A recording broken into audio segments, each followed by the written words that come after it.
अभी हम पढ़ेंगे सॉइल साइंस, मृदा विज्ञान, 12th चैप्टर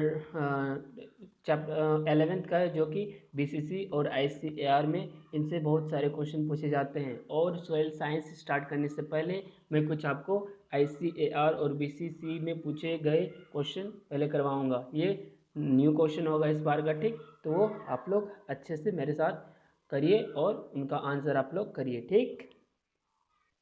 तो अभी हम स्टार्ट करेंगे। सबसे पहले आईसीएआर और बीसीसी का क्वेश्चन स्टार्ट करेंगे, ठीक। और आपको जितना प्रॉब्लम होगा मैं क्लास के बाद 5 मिनट जो है 5 मिनट में टाइम दूंगा आपको, 5 से 10 मिनट। उस 10 मिनट में आपको अगर किसी और भी रिलेटेड बातें पूछना है तो आप उस 10 मिनट के अंदर आप पूछोगे, ओके।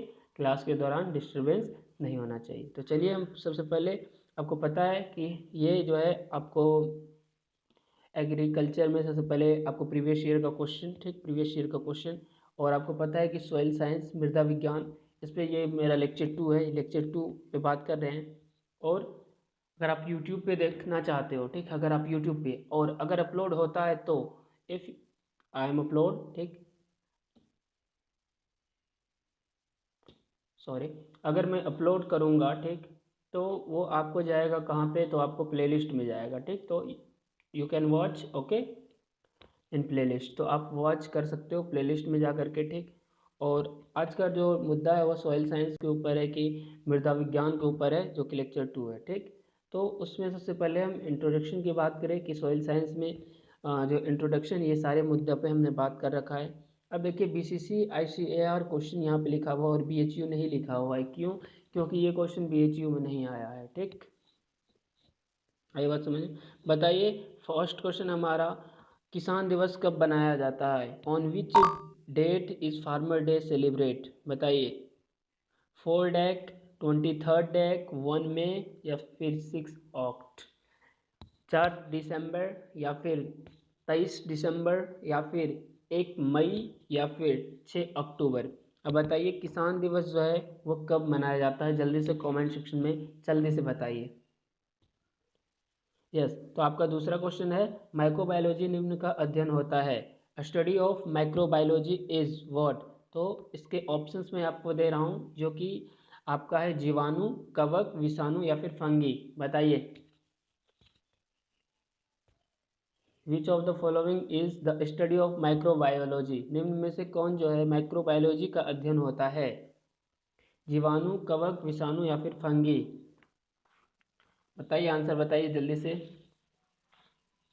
कमेंट सेक्शन में जल्दी आंसर करिए। इनका सही आंसर होगा, जिसने भी बता रहे हैं तो कुछ सही कुछ गलत, लेकिन चलिए बता रहे हैं, अच्छी बात है। तो स्टडी ऑफ माइक्रोबायोलॉजी की बात करें तो वो होता है आपको फंगी, ठीक। फंगी को जो है माइक्रोबायोलॉजी का जो है अध्ययन किसके अंतर्गत करते हैं? फंगी के अंतर्गत करते हैं, ठीक। आई बात समझ में? तो अब हम थर्ड क्वेश्चन, ये क्वेश्चन पूछा गया था 2K16 2016 में पूछा गया था, 2016 में ये जो है आईसीएआर के ये क्वेश्चन हैं, ठीक। चलिए, अब जो नेक्स्ट पॉइंट है उस पर हम बात करेंगे। थर्ड क्वेश्चन है, एपीकल्चर का संबंध किन से है? बताइए, एपीकल्चर इज रिलेटेड टू, आप सभी बताएंगे एपीकल्चर का संबंध किन से है? मधुमक्खी से, सभी कीट से, मछलियाँ से या फिर सभी पक्षी से? बताइए, एपीकल्चर का संबंध किन से है? तो एपीकल्चर का संबंध वो हमको है मधुमक्खी पालन से, ठीक। मधुमक्खी जिनको हम इंग्लिश में बी बोलते हैं, ठीक। तो मधुमक्खी पालन जो है वो, उसका संबंध जो है आपको एपीकल्चर से होता है, ठीक। तो इसका राइट आंसर क्या हो जाएगा? ए इनका राइट आंसर है, ठीक। ये क्वेश्चन बहुत ही ज़्यादा इंपॉर्टेंट है, ये थोड़ा आपको इजी लगा होगा। मैं जब आपको बेसिक एग्रीकल्चर जब आपको पढ़ा रहा था कि कौन किन से रिलेट करता है, और मैं उसमें स्टार लगा दिया था कुछ क्वेश्चंस में, कि जो आईसीएआर में पूछे गए थे उसमें मैं स्टार मार्क कर दिया था, ठीक। आ रहा है समझ में, ठीक। हाँ, तो कमेंट सेक्शन में आंसर करना है आप सभी को कि इनका आंसर क्या होगा, ठीक। चलिए, और हमारा नेक्स्ट क्वेश्चन है, नेक्स्ट क्वेश्चन की बात करें तो पूसा 1509 वो किसकी किस्म है? ये 2015 का ये क्वेश्चन है, 2K5, ओके। 2015 का ये क्वेश्चन है, आईसीएआर में पूछा गया 2015 का क्वेश्चन है। बताइए, पूसा जो है 1509 किसकी किस्म है? मक्का, गेहूँ, सोयाबीन या फिर धान? मक्का, गेहूँ, सोयाबीन या फिर धान? बताइए, जल्दी से बताइए, सबके सब बताइए।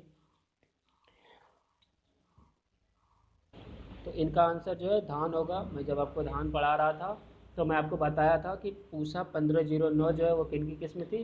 धान की किस्म थी, ठीक। और मैं अभी 5 क्वेश्चन कराऊंगा, उनके बाद में सोयल साइंस स्टार्ट करूंगा, ठीक। तो अभी परेशान नहीं होना है, मैं इस प्रकार ही मैं जितने लेक्चर्स लाता हूँ उनसे पहले मैं क्वेश्चन कराता हूँ, ठीक। चलिए, बताइए, भारत में जो है श्वेत क्रांति के जनक कौन है? Who is the father of white revolution in India? ये क्वेश्चन आपको मैं कराया हुआ हूँ, ठीक, जब मैं रिवॉल्यूशन पढ़ा रहा था। और आपको एक ग्रुप में गया होगा रिवॉल्यूशन नाम से, एक चार्ट पे हम भेज दिए थे, ठीक, भेजे हुए थे। तो बताइए कि इसमें जो है भारत के जो है श्वेत क्रांति के जो है वो पिता कौन है? M S Swaminathan, V Kurien, B P Pal या फिर आर एस परोदा? फटाफट बताइए।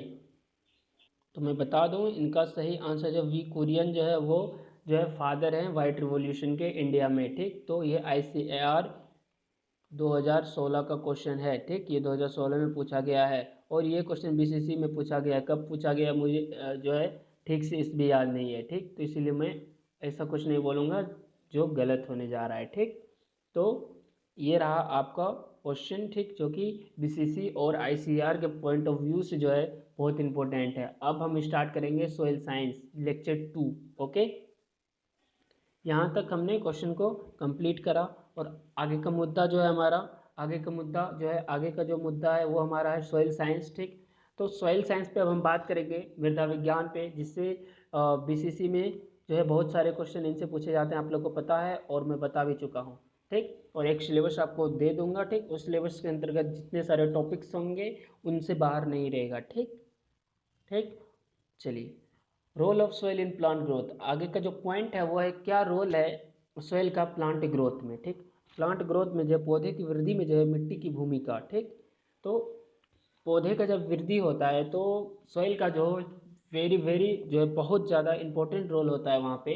तो जो रोल है उनका, तो पहला मुद्दा हम करेंगे, soil provide the suitable physical and chemical for the development of roots and base to stain the plant system, ठीक। वो प्रोवाइड क्या करता है? सूटेबल फिजिकल और केमिकल डेवलपमेंट जो है रूट का वो प्रोवाइड करता है।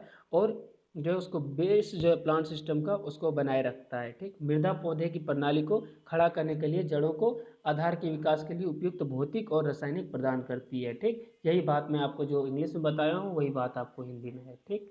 चलिए, यहाँ तक आपको समझ में आ रहा होगा, ठीक, सबके सब समझ में आ रहा होगा। तो अब जब हम नेक्स्ट मुद्दा पे बात करें तो ये रहा, आपको ये पॉइंट बेसिकली बताना चाह रहा है कि पौधे की जो है वृद्धि में जो सोइल का क्या भूमिका है, सोइल जो है कितना महत्वपूर्ण उसका भूमिका रहता है कि वो सोइल की जो है वो वृद्धि कर सके, डेवलप्ड कर सके, ठीक। तो चलिए, देखिए, आपको बता दो, सोइल्स जो है serve as media for growth of all kinds of plants. ये जो है एक मीडिया होता है ग्रोथ का, सारे प्लांट में जो है बिना सोइल के जो है कोई भी प्लांट ग्रोथ नहीं कर सकता है, ठीक। ऐसा कोई प्लांट देखो जो सोइल पे ग्रोथ नहीं कर रहा है, ऐसा तो नहीं है कि वो एयर में एयर से ग्रो कर रहा है। ये एयर है, एयर मान लो, एयर का तो कोई शेप नहीं होता है, ठीक, और ना ही कोई डायरेक्शन होता है उनका। तो वी एज्यूम दैट, हम मान लेंगे, ठीक, कि ये एयर है, लेकिन ऐसा शेप नहीं होता है। क्या इसके ऊपर आप प्लांट देखे हो? प्लांट लटका हुआ है, देखे हो? बिल्कुल नहीं देखे हो। तो वो जो है सोइल है, सोइल के बिना जो है प्लांट वो नहीं उग सकता है, ठीक। चलिए, और जो हम आगे जो बात करेंगे, soil provides water for dissolution of nutrients, और न्यूट्रिएंट्स को जो है वो पेड़ तक पहुंचाने के लिए जो है वो सोइल मदद करता है, ठीक। फिर जो है वो इसेंशियल होता है वो प्लांट ग्रोथ के लिए, फिर ही प्लांट ग्रोथ कर पाता है, ठीक। ये सारी मुद्दा यहाँ पे रही, ठीक। और नेक्स्ट टॉपिक पे हम बात करें तो मृदा पौधे के विकास के लिए जो है आवश्यक पोषक तत्व को विघटन के लिए पानी प्रदान कराता है। वही बात हुआ जो मैं आपको बताए कि मृदा जो है पौधे के विकास के लिए कुछ जो इसेंशियल न्यूट्रिएंट्स होते हैं, इसेंशियल न्यूट्रिएंट्स 15 to 16 ऐसे होते हैं, ठीक, जो कि वो पौधे को प्रदान कराती है, ठीक, प्रोवाइड कराती है। और हम आपको बता दें, soil water also regulate the soil temperature and soil air. Soil water जो है वो किसको रेगुलेट करता है? वो सोइल टेम्परेचर को भी रेगुलेट करता है और सोइल एयर को भी रेगुलेट करता है। ये बात आपको पता होनी चाहिए। मिट्टी का पानी, मिट्टी के तापमान और मिट्टी की हवा को भी नियंत्रित करता है। देखिए, हिंदी और इंग्लिश मीडियम दोनों के लिए है।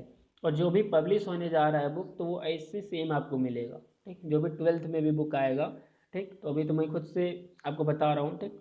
तो ऐसा नहीं है कि ये सारे टॉपिक को सुनने, मैं कुछ ज़्यादा बता रहा हूँ, मैं कुछ एडिशनल बता रहा हूँ, 12th लेवल से कुछ है बता रहा हूँ, ठीक। इंग्लिश वालों के लिए और हिंदी वालों के लिए, ताकि आपको वहाँ पे मदद मिले। ICAR में आप बैठो और आपसे कट कट कट क्वेश्चन बनते चले, ठीक। आप 1 to जो आपको जितने क्वेश्चन पूछे जाते हैं, टोटल 400 क्वेश्चन पूछे जाते हैं, तो 400 के 400 आप करके आओ, ठीक।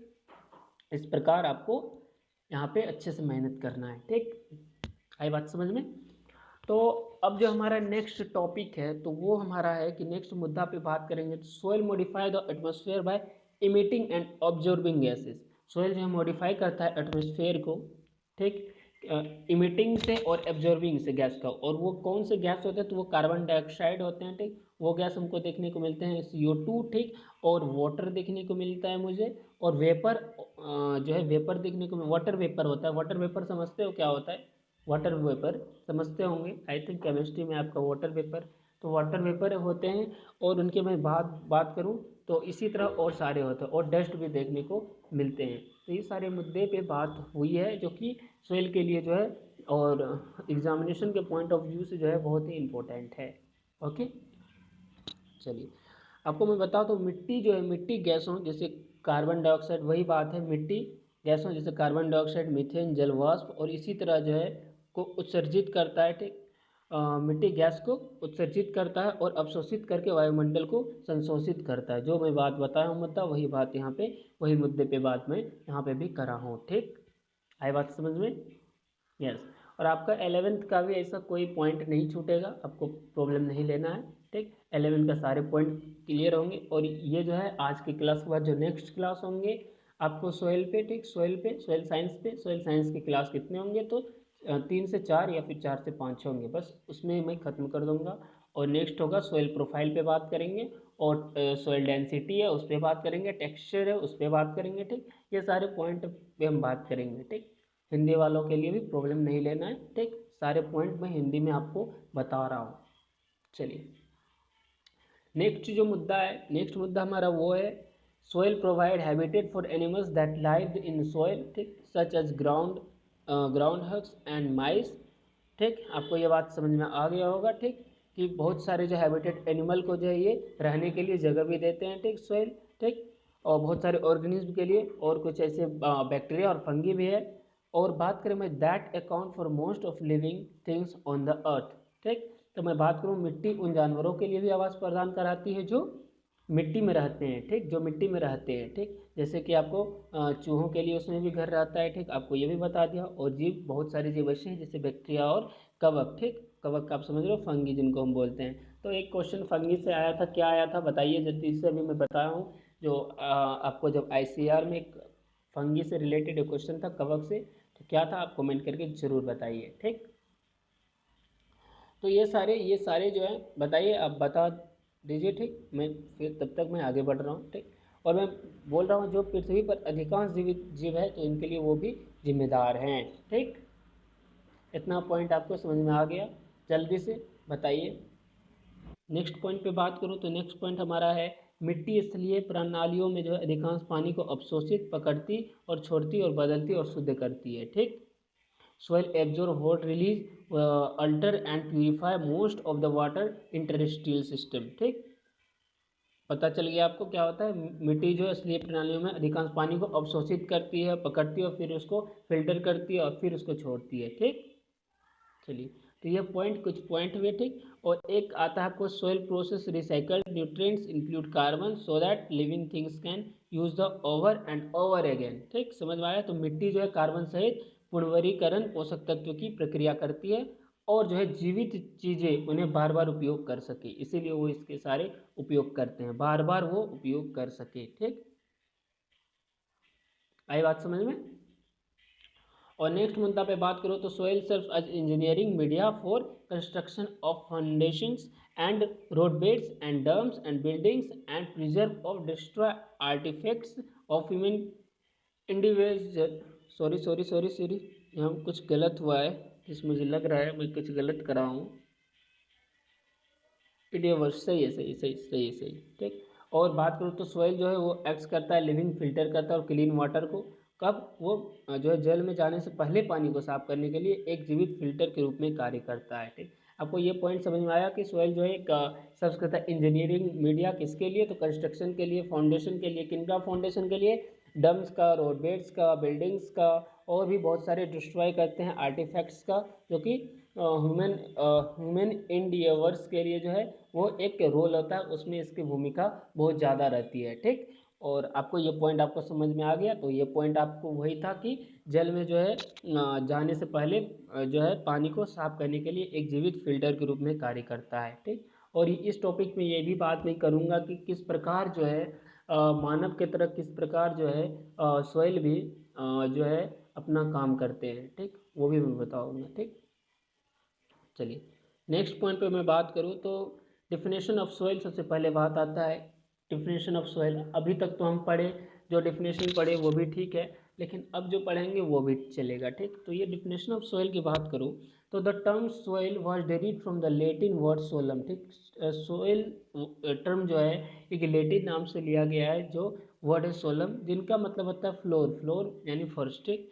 तो शब्द सोइल लैटिन शब्द सोलम से लिया गया है, मीन्स फ्लोर से लिया गया, जिसका मतलब फ्लोर होता है। ठीक, समझ में आ रहा है सबको? चलिए, और मैं आगे बात करूँ, generally soil refers to the loose surface of earth. ठीक, and identified from the original rock and minerals from which it derived through weathering process। ठीक, समझ में आ रहा है? मूल रूप से जो है मिट्टी पृथ्वी की ढीली सतह को संदर्भित करती है, जैसा कि मूल चट्टान के खनिज से पहचाना जाता है, जिससे यह अपक्ष, सॉरी हिंदी थोड़ा दिक्कत हो रहा है, अप्रत्यक्ष होगा, प्रक्रिया के माध्यम से प्राप्त होता है।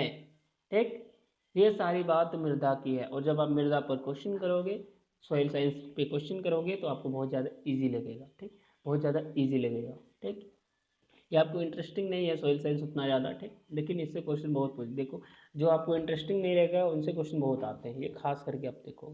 ठीक, अब बहुत को बायो में जो है एक ये इनहेरिटेंस एक चैप्टर है। ठीक, उसमें जो है वो समझते हैं, पहले तो मुद्दा समझते हैं, फर्स्ट जनरेशन तक जाते हैं, सेकेंड, फिर क्रोमोजोमल थ्योरी में जाते हैं तो वहाँ वो लटक जाते हैं। ठीक, उनको इंटरेस्ट नहीं रहता है। सेम उसी प्रकार सोयल साइंस है। ठीक, चलिए, और मैं आगे बात करूँ तो एक साइंटिस्ट था जिनका नाम था विटनी। ठीक, विटनी नाम था, जिसने 1892 में वो जो है क्या किए थे, तो मृदा एक पोषक तत्व वो बताए हुए थे कि सोइल जो है इज अ न्यूट्रिएंट बीन। ठीक, एक मृदा जो है पोषक तत्व बीन है, which supplies all the nutrients, जो कि पौधे के nutrients required for the plant growth. ठीक, वो जो है पौधे के लिए जो है आवश्यक सभी पोषक तत्व को पहुंचाता है। ठीक, आपूर्ति कराता है। ठीक, तो वो कौन कर, विटनी बोला था। सोइल जो है क्या कराता है, वो सोइल एक न्यूट्रिएंट बीन है जो कि सप्लाई करता है न्यूट्रिएंट्स को, इसके जो रिक्वायर रहता है किसके लिए? प्लांट ग्रोथ के लिए। ठीक, समझ में आया या नहीं बताइए कि विटनी के अनुसार क्या था? विटनी ने बताया था कि मृदा एक पोषक तत्व है, बीन है, जो पौधे के लिए आवश्यक सभी पोषक तत्व की आपूर्ति करता है। समझ में आया इतना बात? अब नेक्स्ट टॉपिक पे बात करें, नेक्स्ट पॉइंट है एक डॉक्चिव था, उसने 1900 में बताया कि रशियन, ये एक सबसे पहले एक रशियन साइंटिस्ट था, फादर ऑफ सॉइल साइंस इसको बोलते हैं। फादर ऑफ सॉइल साइंस कौन है बताइए? ये है, जल्दी इसको बताइए, who is the father of soil science?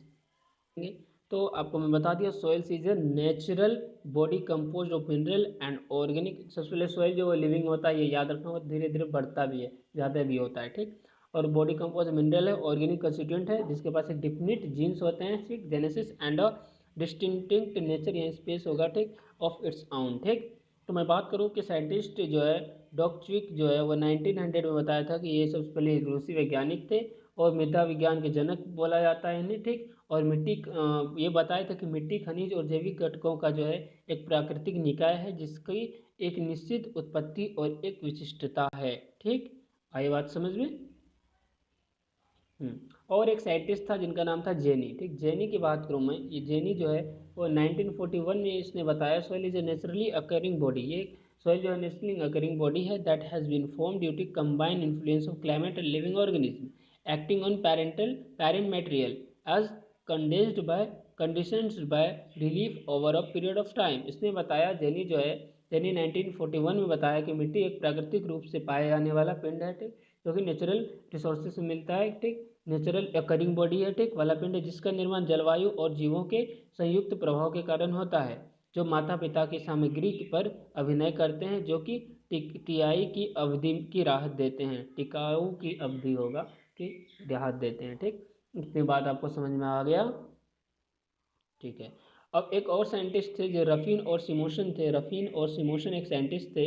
इसने 1968 में बताया, 1968 में बताया कि soil is a mixture of earth upper most mental of weathered rock and organic matter, ठीक। इसने बताया मिट्टी जो है पृथ्वी के ऊपर की चट्टान और कार्बनिक पदार्थों के ऊपर वाले के मिश्रण का मिश्रित है, ठीक, मिश्रित का मिश्रण है, ठीक। थोड़ा सा ये होगा, ठीक। और एक लास्ट साइंटिस्ट था जो हमारा था बकमेन और ब्रेडी। इसने 1969 में बताया कि सोइल जो है एक डायनेमिक नेचुरल बॉडी है और जो कि सरफेस पे है यहाँ का अर्थ का, ठीक, और which plants grow composed of mineral and organic materials and living forms, ठीक, एंड लिविंग फॉर्म्स, ठीक। ये बात समझ में आई कि बकमेन और ब्रेडी ने 1969 में बताया था कि मिट्टी के बारे में कि मिट्टी जो है पृथ्वी की सतह पर एक गतिशील प्राकृतिक शरीर है जिसमें पौधे बढ़ते हैं जो खनिज पर और कार्बनिक पदार्थों और जीवित रूपों से मिलकर बनते हैं, ठीक। तो ये आपको साइंटिस्ट के बारे में कुछ इंपॉर्टेंट पॉइंट हुए। तो यहाँ तक हमने बात कर रखा है साइंटिस्ट के बारे में, और कल की बातें जो है वो सोइल प्रोफाइल के बारे में करेंगे कि सोइल प्रोफाइल क्या होता है, उस पर बात करेंगे, ठीक। और उसके बाद जो है बहुत सारे जो है कंपोजिशन है सोइल का, वॉल्यूम का, ठीक, सोइल कंपोनेंट्स के बाद में करेंगे। सोइल जो है कंपेयर वेरियस सिस्टम एनिमल्स जो होता है, soil can be compare to various system animals, ये एक टॉपिक है, उस पर हम बात करेंगे। और ब्रांचेज ऑफ सोइल साइंस ये आपको मैं बता चुका हूँ, ठीक। तो आज के लिए इतना ही।